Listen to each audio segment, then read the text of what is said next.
Bueno, continuando con la resolución, déjeme checar que esté grabando. Sí, del problema.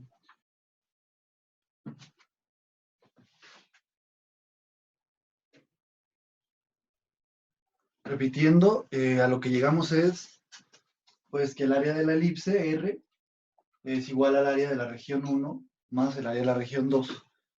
Pero el área de la región 1, pues, es esta integral de aquí, y el área de la región 2 es menos esta integral de acá. Entonces, esto más menos esto me va a dar el área de elipse. Eh, Ahora lo que voy a proseguir a hacer es encontrar quién es F1 y quién es F2. Un momentito, por favor. Muy bien. Pues veamos. Yo agarro, recuerden que aquí está, supongo que aquí está mi origen, el eje Y. Yo agarrase, por ejemplo, un punto X aquí. Eh, Vamos a agarrar una X. Voy a encontrar quién es F1. Y yo sé que voy a caer a F1 de X, donde se está cumpliendo, déjenme llamarla F1 de X igual a Y, donde se está cumpliendo que el punto X, Y, este punto x, f1 de x o x, y pertenece a la elipse porque está en su contorno.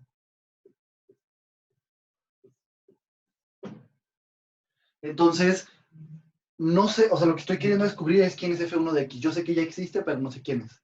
Pero lo que sé es que x, f1 de x, lo que sea f1 de, llamándole ya a esta cosa, va a ser un punto que está en elipse. Y además yo sé que la y, esta cosa va a tener que ser positiva, porque estoy yendo hacia arriba, en el caso de f1. Mayor o igual que 0. Entonces, a ver, de que pertenece a la elipse, fíjense cómo no es la R garigoleada de los números reales, es R de la elipse, de la región que corresponde a la elipse. O al interior, sí, bueno, a la elipse.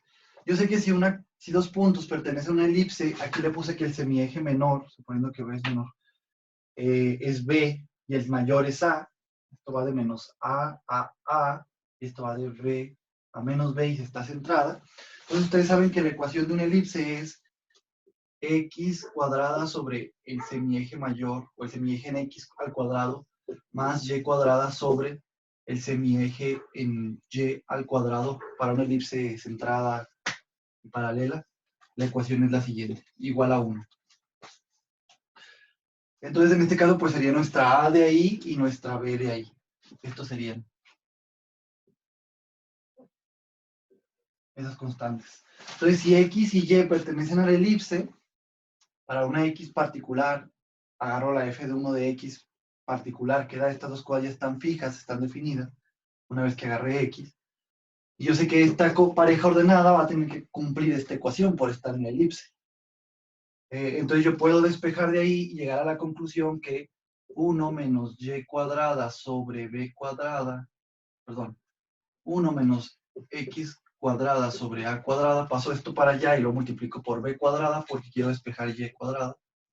Llegaría que esto es igual a y cuadrada, que es f1 de x. O sea, lo que me manda a xf1. Entonces yo puedo sacar raíz, y yo sé que la raíz siempre lo que me está dando es el número elevado al cuadrado, me da el número en cuestión, pero que además es positivo. Entonces esto me va a estar forzando que esto sea el valor absoluto de y. Reglas de álgebra. Pero ya que y estamos diciendo que al pertenecer al ser lo que yo evalúo en x, al ser lo que f1 me manda a x, es siempre mayor o igual que 0, por lo que podemos ver geométricamente, queda arriba, en el semiplano de arriba. Entonces x, esto es y, ahí está indicado. Entonces, yo sé que el valor absoluto de y, pues simplemente es igual a y. Y pues tengo esta ecuación, pero esto de aquí, ¿no? ¿Quién era? Pues f1 de x. Entonces, así me doy cuenta que f1 de x, simplemente la función que yo sabía que existía, pero que correspondía geométricamente a ese trazo, pero que no que no conocía, ya la pude conocer y sé que evaluar F1 en X es simplemente hacerle a X todo esto de aquí. Entonces ya sé quién es F1 de X. Uno puede proceder, déjenme anotarlo aquí, voy a anotarlo, no sé dónde lo voy a anotar.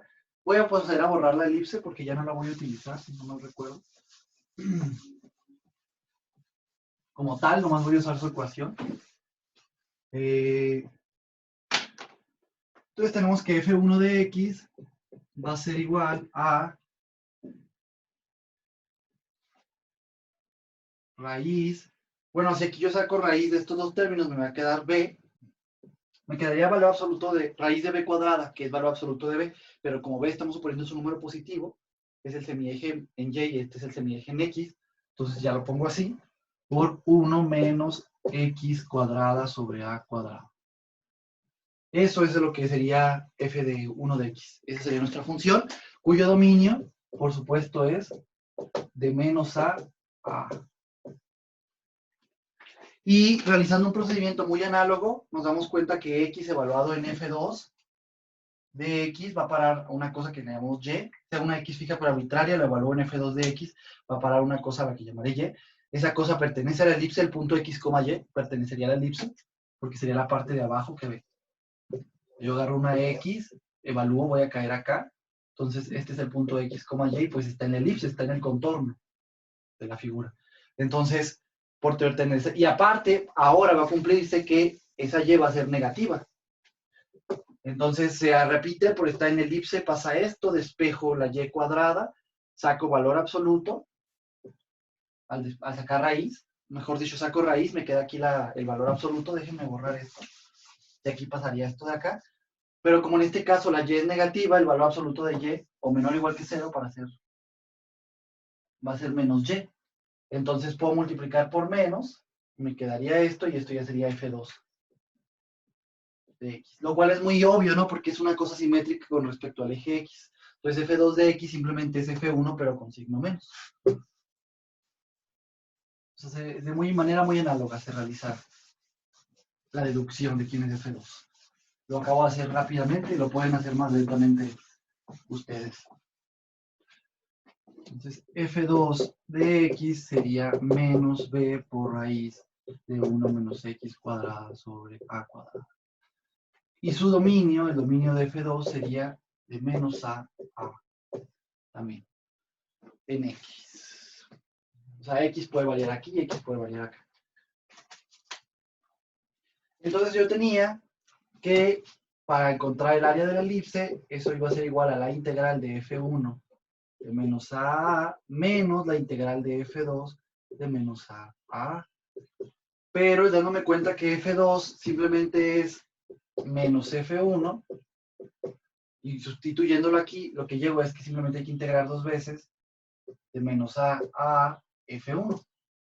Y es eso es obvio, ¿no? O sea, las dos regiones son semejantes en el sentido de que una es la reflexión de la otra, entonces tienen que tener la misma área. Entonces, si yo quiero encontrar el área de la elipse, lo único que tengo que ver es el área de una de ellas y lo multiplico por 2. 2 veces el área de una de ellas es el área de la elipse. Es una conclusión que ya intuitivamente ya la sabíamos. Pues ahora la corroboramos. Y pues habría que integrar F1, ¿no? Me va a dar permiso de ahora sí ya poner el de X para... Bueno, ahorita van a ver por qué. Voy a integrar. Entonces nos quedaría que el área de la elipse es igual a 2 veces la integral definida, la integral en un intervalo definida, riemanniana, de F1, de que esto es B por raíz de 1 menos X cuadrada sobre A cuadrada. Entonces, lo que yo voy a hacer es, para resolver este problema, déjenme ver qué hice. Claro. Lo que voy a usar es el teorema fundamental del cálculo. Ustedes saben que si una función, esta función de aquí, F1, corrobórenla, está resultando ser continua en su dominio.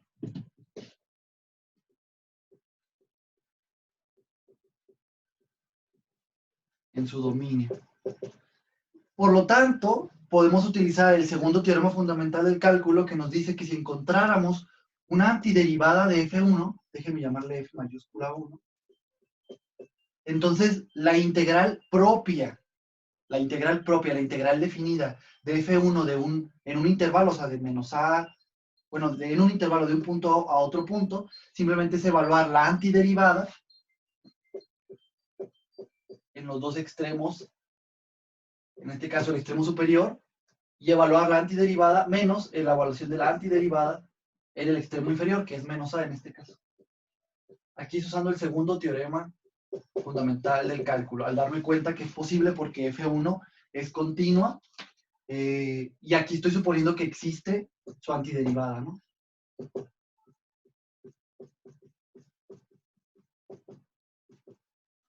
Que existe una antiderivada de él, porque recuerden que hay muchas.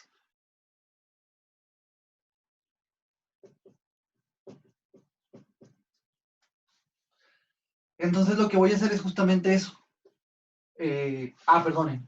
Esto sería la integral propia, la integral definida de menos a de F1 sería igual a esto, pero como estoy multiplicando por 2 para obtener el área de la elipse, pues aquí multiplico por 2. Entonces ya para obtener el área de la elipse, lo único que tengo que hacer es encontrar una antiderivada de la función F1, esta de acá. Pero encontrar una antiderivada, ¿cómo le llamamos a eso también? Encontrar una integral impropia. Aquí estamos usando el concepto, la palabra integral para dos conceptos diferentes.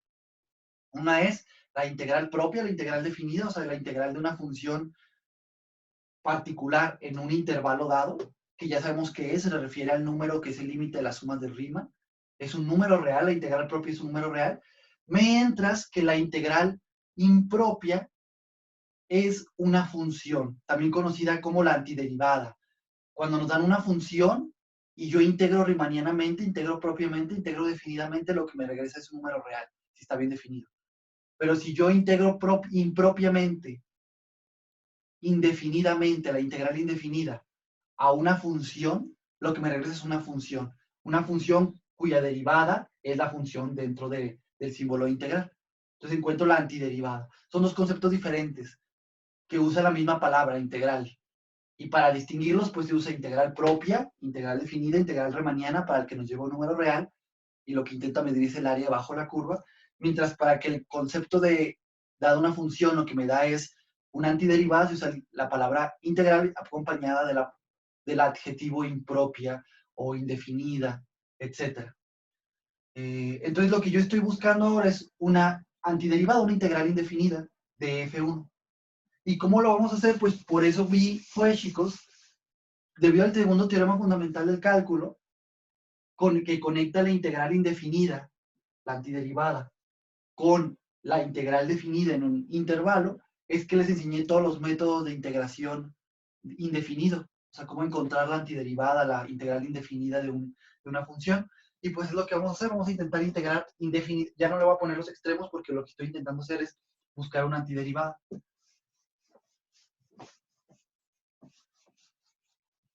Entonces, vamos a integrar esto indefinidamente. Ya dije.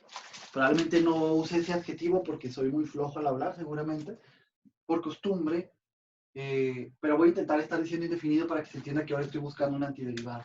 Y como habíamos puesto la noción de que cuando buscáramos antiderivada dejáramos el diferencial de la variable, pues se la voy a poner ahí. Solo por cuestiones de que hay gente que lo utiliza mucho para guiarse mnemotécnicamente o prácticamente para integrar. Lo que voy a hacer para integrar esta cosa, este es F1, es el siguiente cambio de variable, chicos.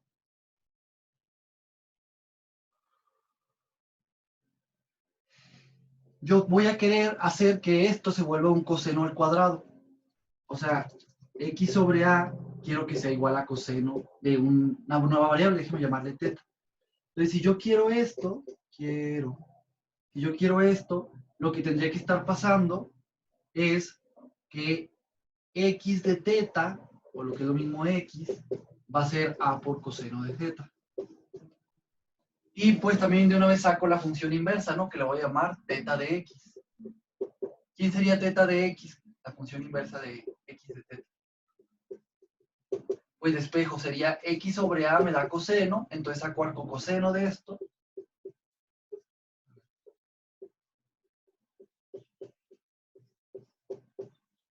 Y esto ya me daría teta. Estoy despejando de aquí arriba. Prácticamente lo único que hice fue despejar de acá arriba teta. Pero lo que hice en el fondo fue encontrar la función inversa. Entonces tengo esto, tengo esto. Entonces yo ya tengo mi cambio de variable. Donde vea x, voy a sustituir a por coseno de teta. Yo tengo a f1 de x y lo que voy a tener que hacer es, pues sacar, según la regla de cambio de variable, lo que necesito es f1 de teta multiplicado por el cambio de variable que hicimos, la derivada del cambio de variable, mejor dicho. Lo dije mal, es la derivada del cambio de variable. Necesito poner esto aquí. Entonces, si quiero f1 de teta, lo que necesito hacer es, donde vea componer a f1 de x con el cambio de variable, x de teta. Que en pocas palabras, donde vea x, pongo a por coseno de teta. Entonces, haciéndolo, me va a quedar b por raíz de 1 menos a por coseno de teta al cuadrado sobre a cuadrada. Aquí sustituir a x. Pero pues aquí la a cuadrada y la a cuadrada se van a ir y va a quedar coseno de teta. ¿Por qué quería que apareciera un coseno de teta de ahí como ya lo logré? Pues para que la raíz de 1 menos coseno de teta fuera seno de teta. Y ahora ya hice esto, ahora necesito multiplicar por la derivada del cambio de variable. ¿Quién es la derivada del cambio de variable? Este es mi cambio de variable. Pues sería la derivada de a coseno de teta con respecto a teta, que me daría menos a por seno de teta. Porque la derivada de coseno de teta es menos c. Y bueno, pues ahí está la sustitución y esto sería integrarlo con respecto a dt. Pues ya hice mi cambio de variable y multipliqué por su derivada. Entonces yo sé que la integral de esto es igual a la integral de esto, una vez, claro, regresando después, al final, a la variable original. Ya lo habíamos visto qué significa formalmente eso, pero ahora solo voy a decir prácticamente. Entonces voy a sacar el b y el menos a, y si esto se vuelve menos ba por la integral, 1 menos coseno de teta. Podemos suponer que el coseno lo estamos agarrando entre 0 y pi radianes, y por lo tanto, o sea, esto lo que me daría es valor absoluto de seno, para ser estrictos. Porque ustedes saben que 1 menos coseno al cuadrado de un ángulo es el seno al cuadrado de ese ángulo. Entonces, si yo le saco raíz, lo que me da es el valor absoluto del seno. Y aquí me quedaría por seno también. Pero si supongo que el teta, una cosa que nunca hicimos, pero les dije que se podía hacer si uno quería ser muy formal, es ver los dominios de las funciones con las que estamos haciendo el cambio de variable, etc. Puedo suponer que el coseno lo estoy agarrando entre 0 y pi medio y pi radianes, o sea, entre 0 y 180 grados, y por lo tanto el seno es positivo siempre. Entonces, seno de teta simplemente, el valor absoluto de seno de teta simplemente es seno de teta, y esto pues quedaría seno de teta al cuadrado. Y esta integral, la de seno de teta al cuadrado, fue una que encontramos en nuestros ejercicios de integración, o pueden encontrar en internet en alguna tabla de integrales, pero nosotros ya la habíamos resuelto, lo hicimos con cambio de variable, tramposo porque cambiamos de variable y luego despejamos la misma integral del lado izquierdo y derecho, logramos obtenerlas y luego la pasamos de un lado para poder despejarla. Pero bueno, lo importante es que resulta ser que la integral de esto es, se los voy a poner aquí, bueno, aquí sería la constante menos b por a, y la integral de esto resulta ser resulta ser teta menos seno de z por coseno de teta. Sobre todo esto sobre 2. Esa es esta es una antiderivada de seno de teta al cuadrado, una integral indefinida, es esto de acá. Muy bien, pero pues necesitamos regresar a la variable original para tener la antiderivada de la función original. Entonces, recordemos que el cambio de variable que hicimos era, aquí lo tengo, x es igual a por coseno de teta, y por lo tanto teta es igual a arco coseno de x sobre a. Entonces, donde vea teta, tengo que poner ahora esto, teta de x. Entonces, teta de x. Tengo que regresar a la función original, donde vea teta, pongo esto. Entonces, aquí sería igual a menos b por a, donde vea teta, pongo esto.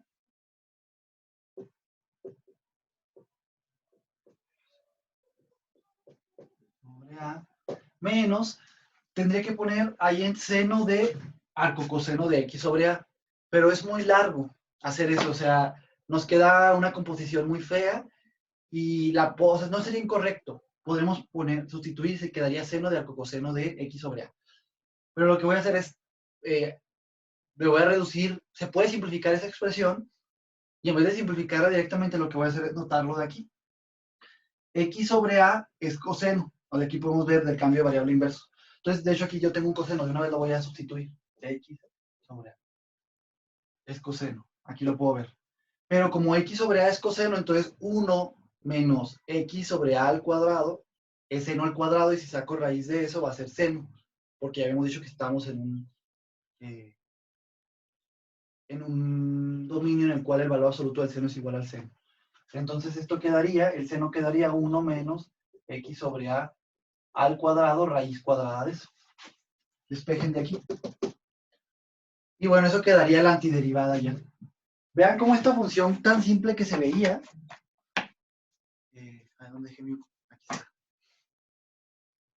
Esta función que se ve bien simple, F1, vean cómo su antiderivada es tan grande y tan, se ve feilla, ¿no? O sea, no se ve bonito. Esto es X sobre A. No se ve nada bonito.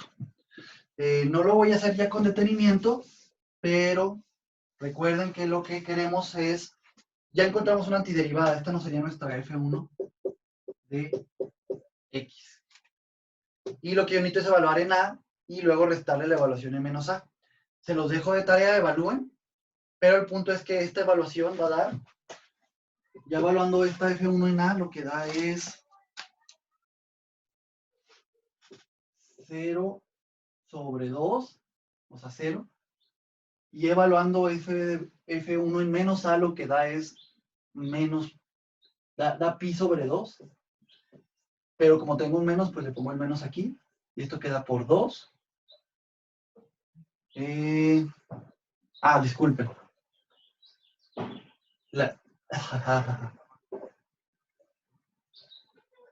la evaluación quedaría esto de aquí por menos b por a. Todo esto de aquí es lo que nos da a evaluar F1 de A menos F1 de menos A. Y a eso hay que multiplicarlo pues por 2. Entonces, el resultado final, o sea, simplificando, lo que nos quedaría es B por A por pi. B por A por pi, ¿sí? Y en efecto, ustedes pueden revisar las tablas de área, y en efecto la integral de una elipse, perdón, el área de una elipse, es simplemente su semieje, el producto de sus semiejes, AB por pi. Vean cómo esto es congruente, si ambos semiejes fueran iguales, lo que tendríamos es un círculo, en el fondo. Entonces quedaría R por R por pi, que es R cuadrada por pi, que es el área de un círculo que ya conocemos. Entonces ya encontramos nosotros, por nuestros medios matemáticos de integración, el área de una elipse. No nos la contaron, nosotros la encontramos. El producto de los semiejes por pi. Y pues ya hemos terminado este ejemplo.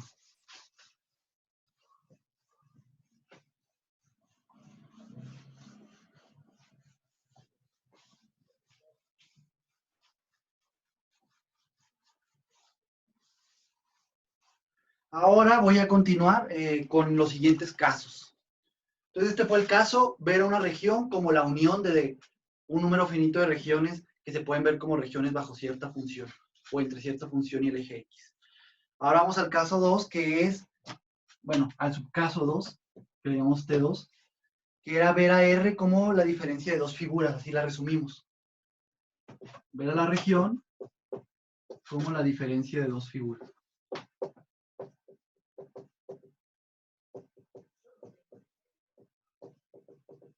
Es un resumen un tanto inexacto, lo que realmente vamos a ver es, esto puede ser un resumen para recordarlo, pero en el fondo te pide mucho más este subcaso. Mira, lo que pide es, imaginen que existe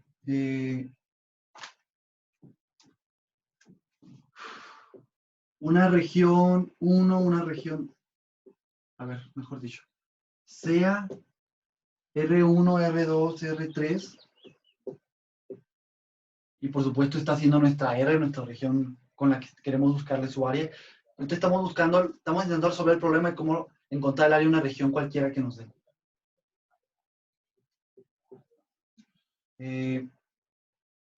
Donde se está cumpliendo que la región 1 es más grande que la región 2.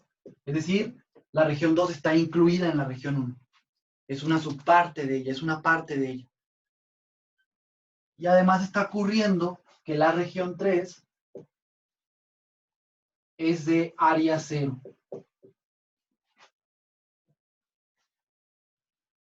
Si ocurre que nuestra región a la que le queremos buscar el área se puede ver como la diferencia de la región 1 de la región grandota menos una de sus partes, o sea, la región 2.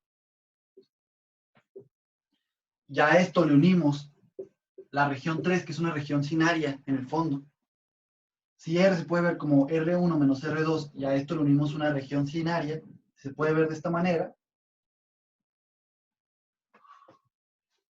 Y existe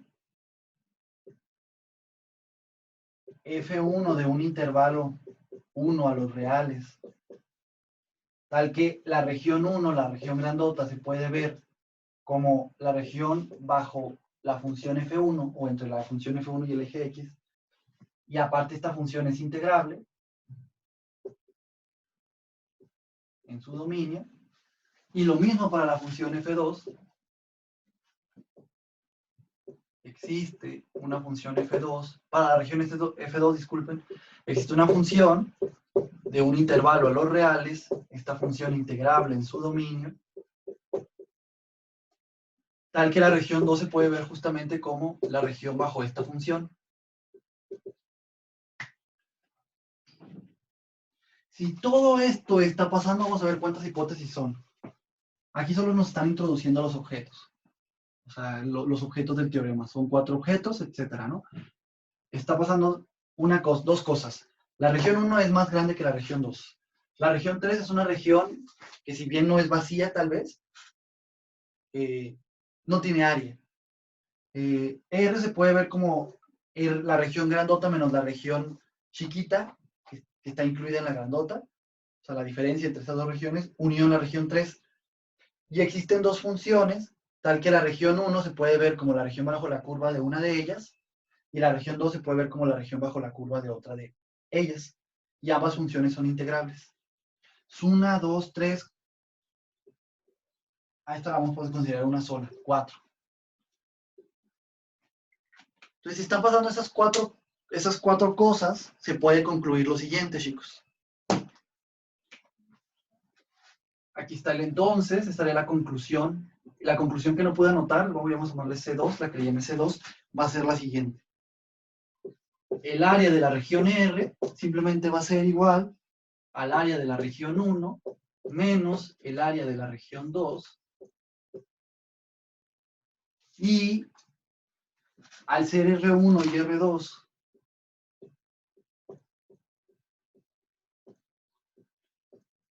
regiones bajo cierta curva, bajo cierta función integrable,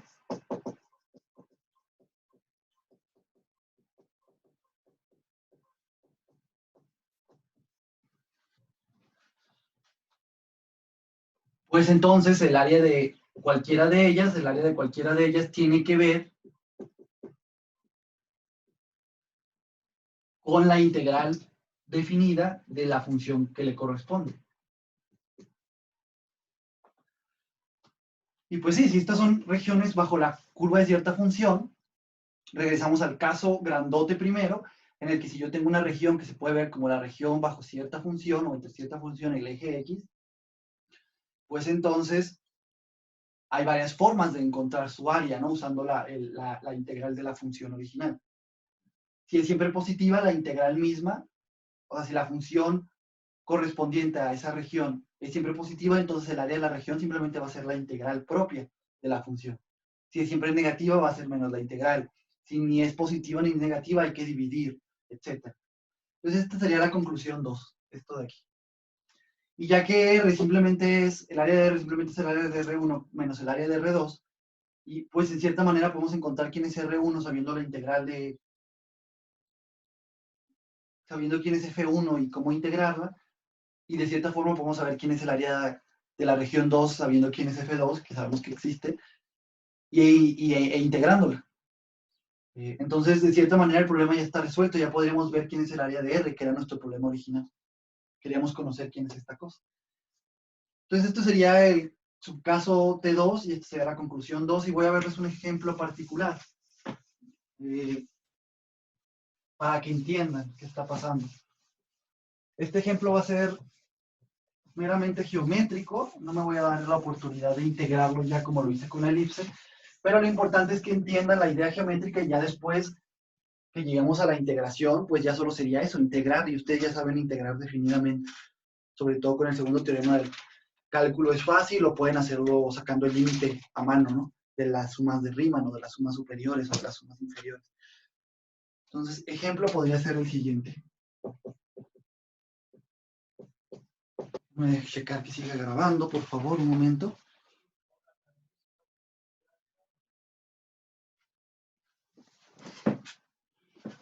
Imagínense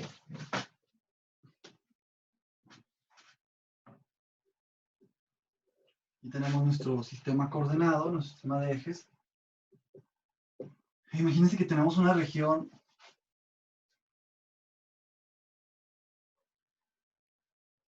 así.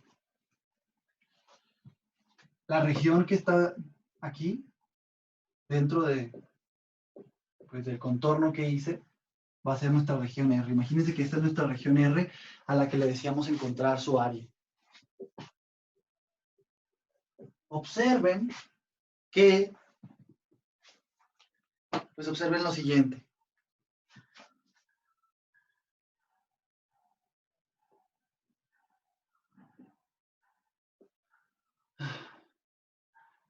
Tendría que hacer 3 dibujos, ustedes háganlos, yo no los voy a hacer, voy a solo estar, bueno, sí los voy a hacer, maldición. Observen que también podríamos considerar la siguiente región. Imagínense que esto es una copia, no me va a quedar igual, pero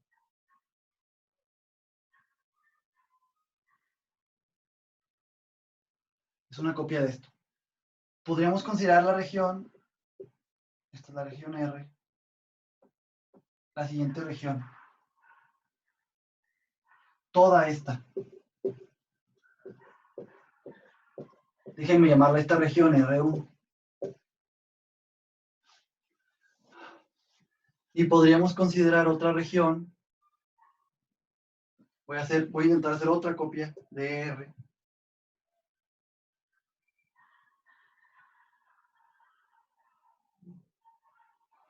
Esta región de aquí.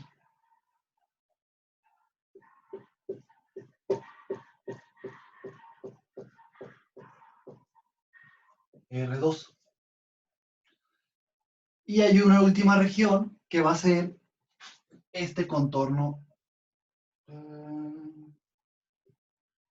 el contorno de aquí abajo.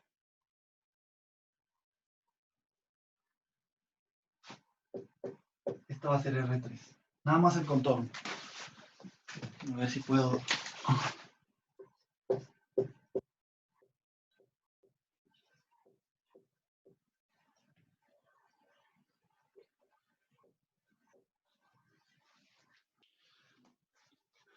Pues vamos a verificar que estén pasando todas las hipótesis. A ver, cuando yo a R1, primero que nada, tengo que R1, R2 y R3 son regiones del plano. Claro está, R también, ¿no? Que no lo puse ahorita, pero era obvio, de regiones del plano. En la parte T2. Y podemos observar que la región 1 menos la región 2, ¿qué sería, chicos? ¿Qué pasa si esta región de aquí yo le resto esta región de aquí abajo?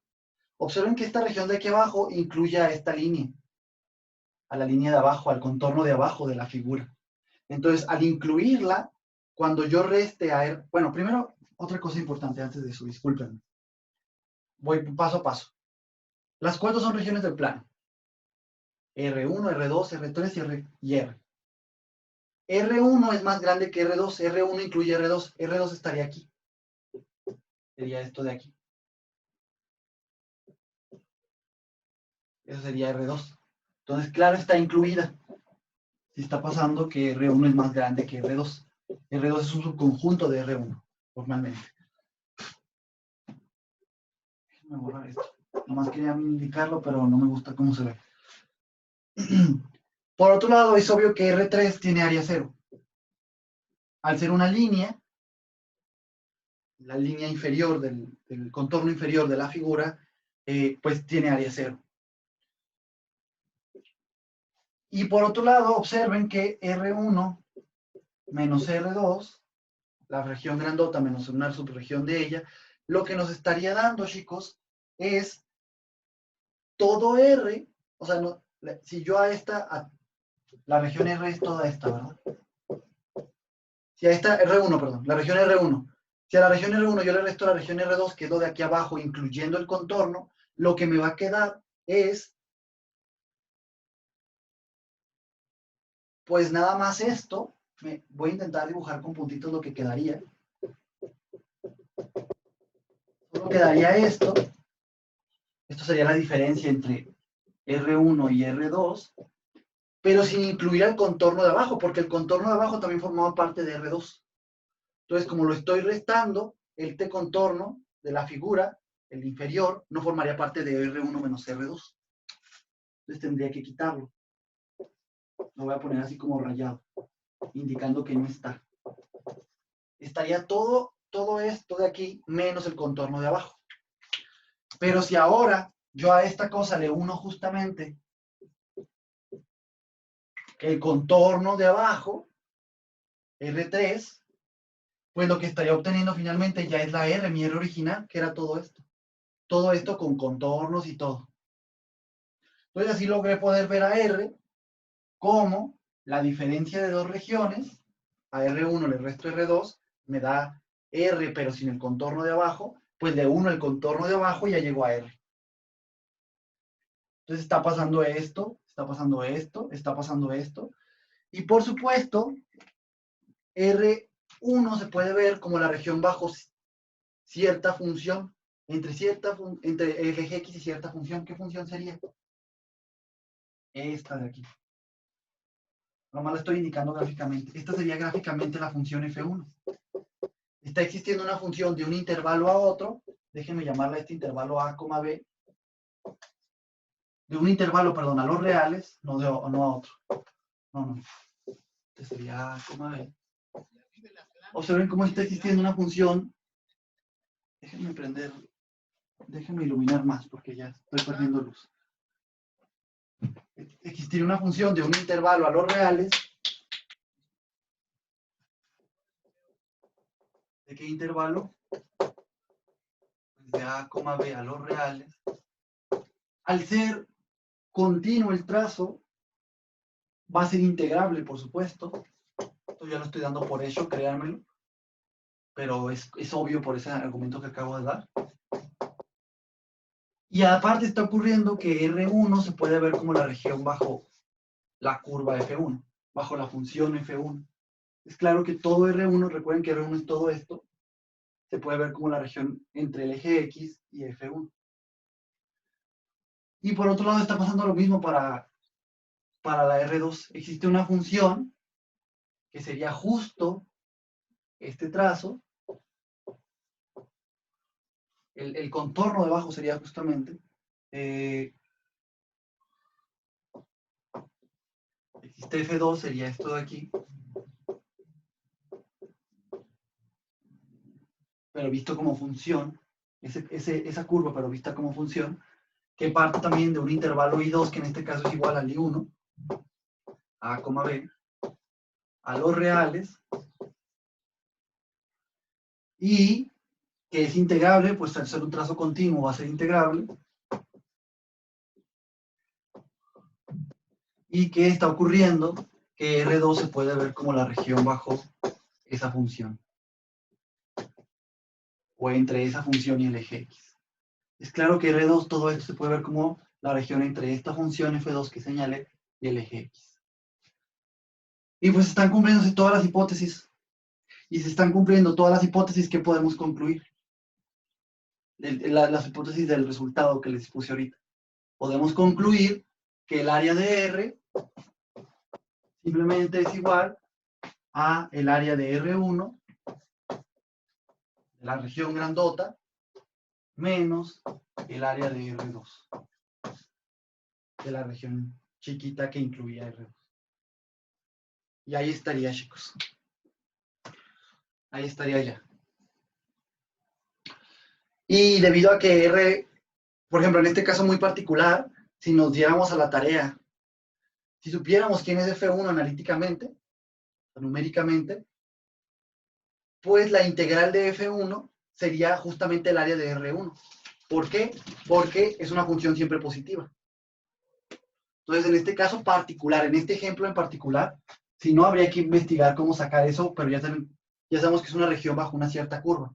Tiene un lado recto, el eje X, esta región 2. Esta región 1, perdón. Pero en este caso particular, pues esta cosa sería simplemente la integral de F1 de A a B. Y en este caso particular, la región R2 está siendo también la región entre la función F2 y el eje X, pero al ser la función F2 una función mayor o igual que 0 siempre también, si conociéramos su integral, pues conoceríamos el área de R2. Entonces aquí simplemente es menos el área de R2 es la integral de F2 en el intervalo, en A, B. Entonces, si conociéramos estas integrales, las funciones, mejor dicho, si conociéramos analíticamente F1 y F2, pues simplemente sería integrar y restar y ya hubiéramos conocido quién es el área R.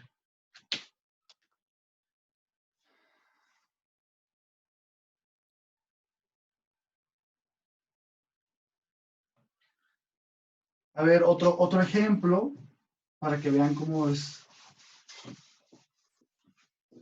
muy útil esto. Les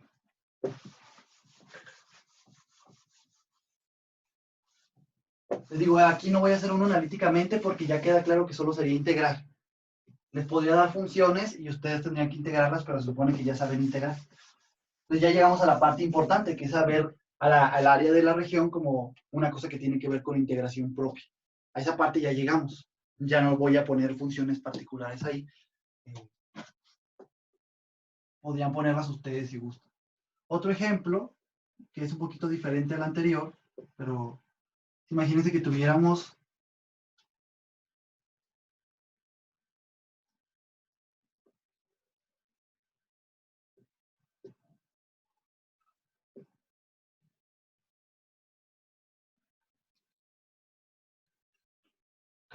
esto. Nuestra región R es esto de aquí.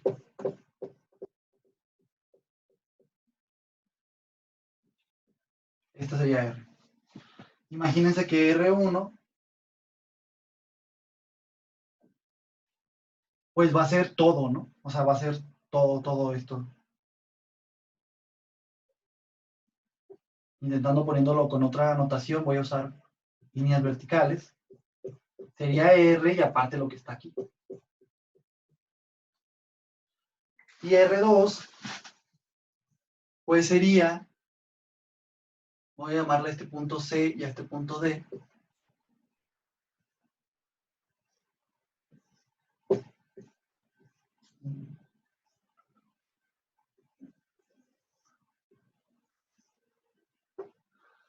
Sé que no es exactamente igual el dibujo, pero imagínense que sí. Esta sería R. Esta cosa es R2. Todo lo que está rayado en vertical, todo esto. Y aquí, perdón, no R2, R1. R es esa, este es R1. Y R3, R2, ay Dios mío, discúlpenme. Voy a poner ahora puntitos. Pues sería lo de aquí adentro. R2 serían los puntitos. Tiene que ver con puntitos. Esto tiene que ver con líneas verticales. Esto tiene que ver con líneas oblicuas. Déjenme ponerlas siempre oblicuas en una misma dirección.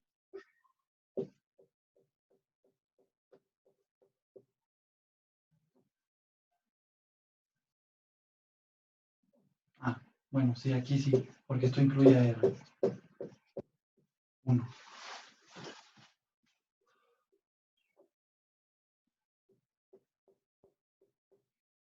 Muy bien. Entonces, y pues R3 sería nomás este contornito de aquí. A ver si lo puedo resaltar con otro color. Este contorno de aquí sería R3. Vean cómo es claro que R se puede ver como a R1, que es todo esto.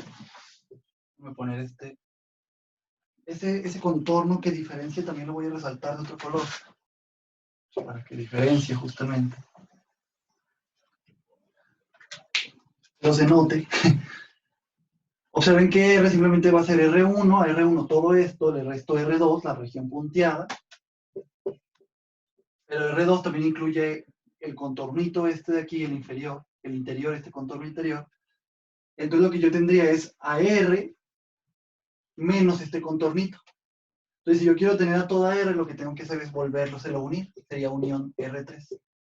Entonces vean cómo puedo ver a R como la diferencia de R1 con R2, unión R3, que por cierto es una región sin área, por ser una curva. Y por supuesto está pasando que R1 es más grande que R2, es un superconjunto. R2 es un subconjunto de R1. Está incluido en R1 todo elemento de R2. Observen que se puede ver a R1 como la región bajo esta curva.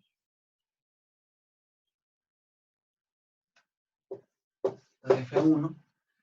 Entonces se puede ver, existe un F1 que parte del intervalo A, B a los reales, que es integrable, por supuesto, por ser un trazo continuo, y en el que R1 se puede ver como la región bajo esa curva, bajo esa función. Y por supuesto, R2, existe para R2 también existiría una región, una función, F2, que sería esta, visto, es R3, pero visto como función, tal que vean cómo ahora va de otro intervalo. Esta va de otro intervalo, esta no tiene el mismo intervalo que la función correspondiente a R1. Esta aquí va de A a B, esta aquí solo va de C a D. A los reales, tal que existe la integral de F2, porque sería un trazo continuo, y que R2, que es toda esta región punteada, incluyendo el tracito, pues se puede ver como la región bajo la función F2. Ahí estaba escrito de la clase, del ejemplo pasado. Y pues tendríamos que integrar esto.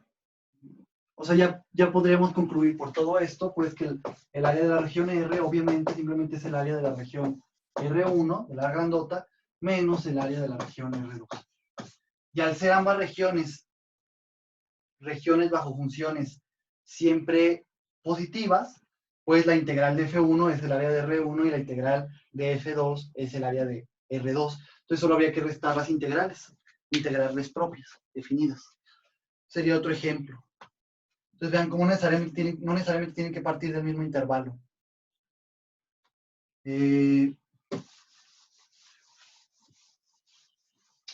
Bueno, vamos por el último caso, ya para terminar. Este teorema, a ver, voy a probarlo de manera hiper rápida.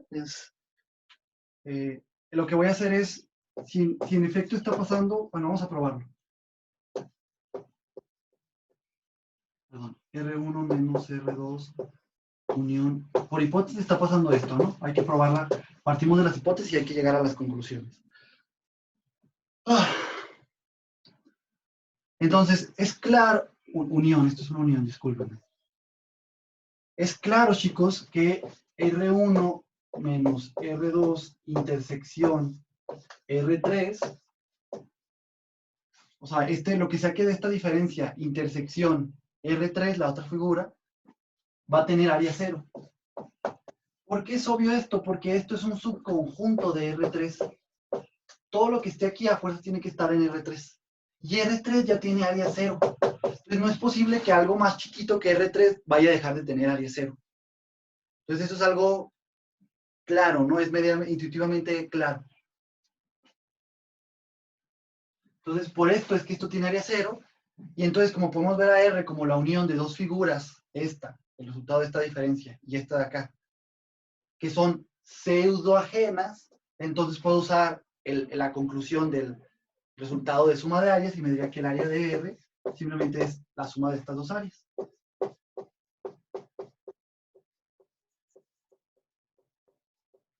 Pero resulta ser que esta área pues es 0. Entonces simplemente sería el área de R1 menos R2. Ahora, por otro lado, es posible ver a R1 como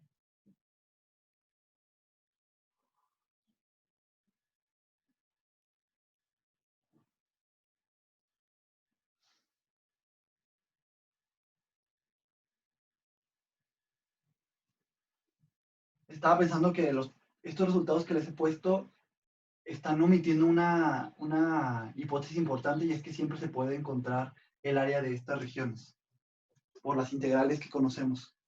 O sea, el área de R1 tiene que ver con la integral de la función correspondiente, el área de R2 tiene que ver con la integral de la función correspondiente, que por hipótesis existe, pero hay que suponer que estas cosas siempre se pueden descomponer. Bueno, que siempre existen, chicos. Pero bueno, es un dato menor para nuestros fines. R1 se puede ver como justamente R1 menos R2 unión R2.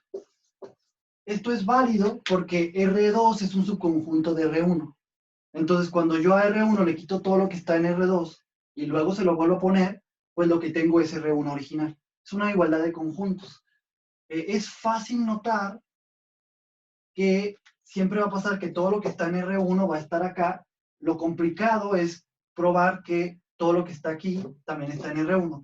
Pero eso es fácil porque R2 ya era un subconjunto de R1. Entonces ya créanme, es algo obvio hasta este punto, para este punto. Y pues entonces también se puede probar fácilmente que estos dos conjuntos son disjuntos.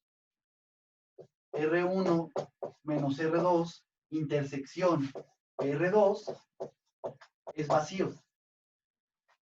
Y por lo tanto su área es 0. El área del conjunto vacío es 0. Entonces, ¿por qué son disjuntos? Porque esto de acá no tiene ningún punto de R2. Justamente a R1 le quitamos todo lo de R2. Entonces, por supuesto, no van a poder tener algo en común esto y R2 porque significaría que nos faltó quitarle algo. Entonces, es claro que son pseudoajenos porque el área de su intersección es 0.